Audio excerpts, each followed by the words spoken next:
Hello and welcome. My name is Efemina Victor. I'm a physics teacher at a British curriculum school in Charger, UAE, where I deliver EdExcel IGCSE curriculum. I'm passionate about designing curriculum that integrates technology with student-centered learning to enhance engagement and outcome.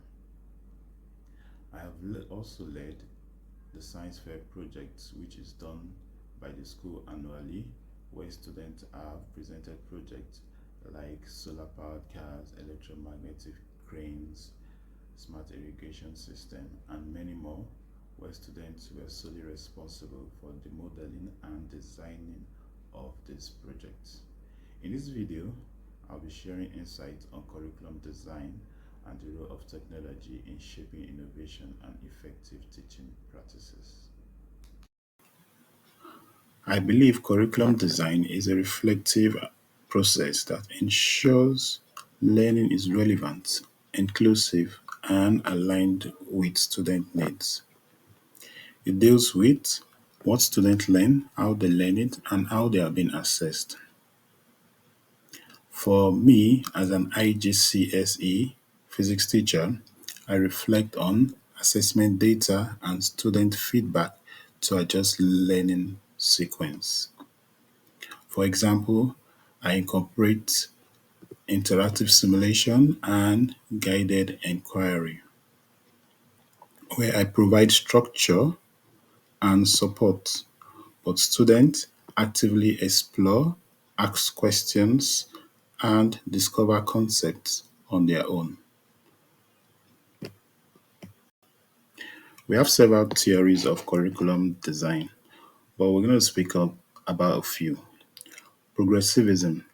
This focuses on student interest, reward problem, active learning. This encourages creativity, and this may clash with structured curricula like IGCSE. A progressive approach might include, for example, the students designing their own experiment. While in IGCSE, you have a structured approach, a defined content, and a formal lab procedure. Time constraints, assessment demands may limit how often open-ended inquiry can be used, making it challenging to fully apply progressivism. Let's talk about another theory, which is essentialism. This emphasizes core knowledge discipline and teacher-led instruction.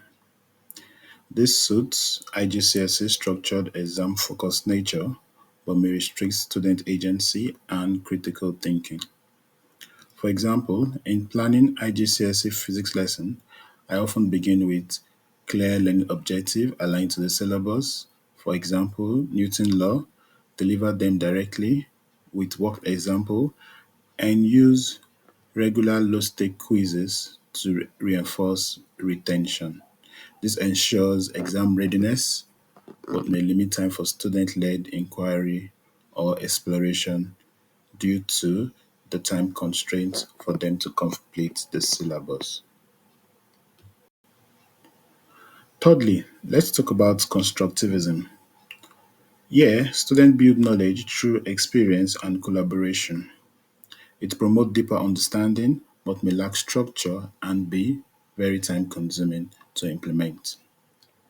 For example, during the physics topic energy transfer, I assigned a student-led group project where learners designed and tested simple machines using recycled materials.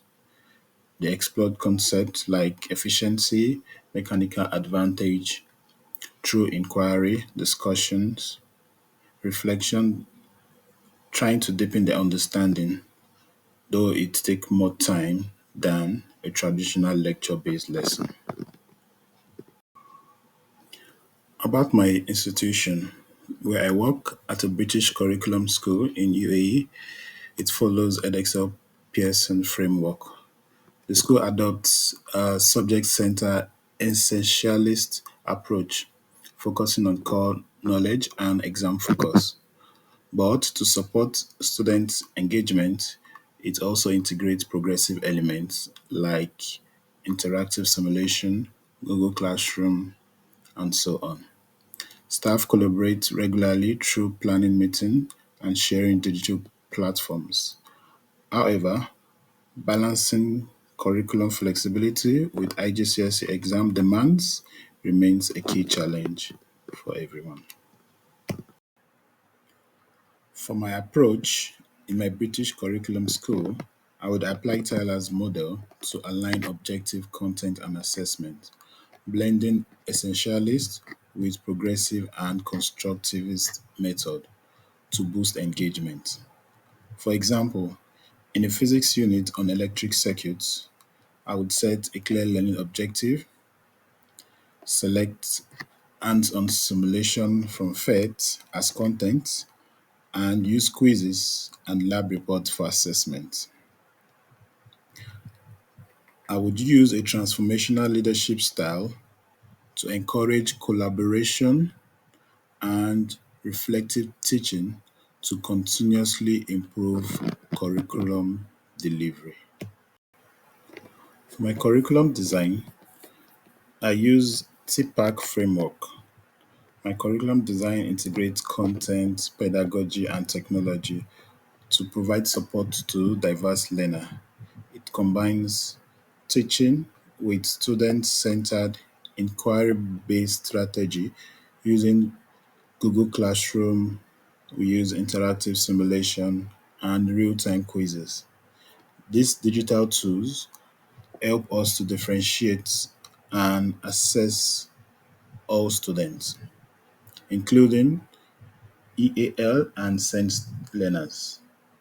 These students can engage actively through formative assessment like Kahoot, peer feedback, and summative assessment. I adapt instructions to enhance understanding and inclusion. Reflection. Using Tyler model to ensure coherence, blending essentialist and progressive strategy to integrate student-centered activity within a structured IGCSE curriculum.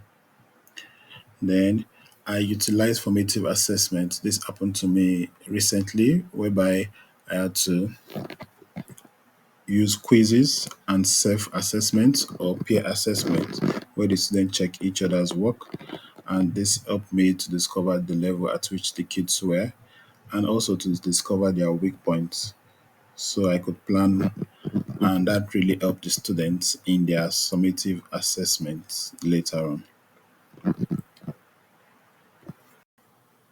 Conclusion. We have several challenges like IGCSE limiting flexibility due to their rigidity, limited training in blended inclusive teaching, technology use not always purposeful or inclusive. What are the solutions? One, deliver targeted professional development to the teachers and the use of digital tools. Secondly, encourage curriculum design that blends structure with creativity. And also, in a place like the UAE, we have to support the multicultural makeup of the UAE classrooms. Three, we have to promote purposeful use of technology to enhance engagement and reinforce value based sustainable education practices. Thank you for the opportunity to share my journey in curriculum design and technology.